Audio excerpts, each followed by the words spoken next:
Alors comme ça, il paraît que Loki serait en réalité une fraude. En effet, j'ai vu beaucoup de gens dire ça après la sortie du chapitre 1143 dans lequel Luffy a tout simplement one-shot Loki. Mais s'il vous plaît les gars, apprenez à lire un manga correctement. Déjà pour commencer, Luffy n'a même pas réellement frappé Loki. Il n'a fait que l'effleurer, car Loki s'écroule vers l'avant. Or s'il avait été frappé, il tomberait vers l'arrière. Et juste après, on nous explique que Loki était littéralement en train de se vider de son sang et de mourir sur place, et que le simple fait de se tenir debout lui demandait toute l'énergie qui lui restait. Et on apprend même qu'il faudra plusieurs mois à Loki pour se rétablir. C'est pour vous dire l'état critique dans lequel Loki se trouvait. Faut quand même rappeler que Loki a été enchaîné pendant 6 ans, ce qui veut dire que ses muscles sont restés engourdis et atrophiés pendant plusieurs années, et pendant toutes ces années son corps a été affaibli par le granit marin, et tu rajoutes à cela Gunko et Shamrock qui sont venus le torturer comme jamais, le laissant quasiment pour mort, et malgré ça, Loki est parvenu à se tenir debout, soulever le Ragnir, le charger afin de balancer une attaque dévastatrice. Dites-vous que l'attaque que Loki nous a balancée, c'est littéralement l'attaque la plus grande de tout One Piece.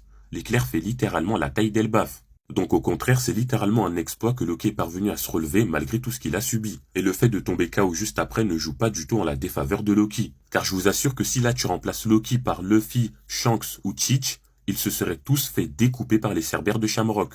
Aucun n'aurait survécu, et même Roger serait mort, car c'est un humain normal, et face à une attaque aussi puissante et dévastatrice, il se serait fait découper en morceaux. Donc c'est un exploit que Loki ait pu survivre à cela. À mon avis, les seuls personnages qui auraient pu survivre à cela comme Loki, ce sont Kaido et Big Mom avec leur énorme résistance et ténacité. Mais à part eux, je vois vraiment personne. Donc les gars, commencez à mettre du respect sur Loki, car quand il sera totalement rétabli, ça va barder.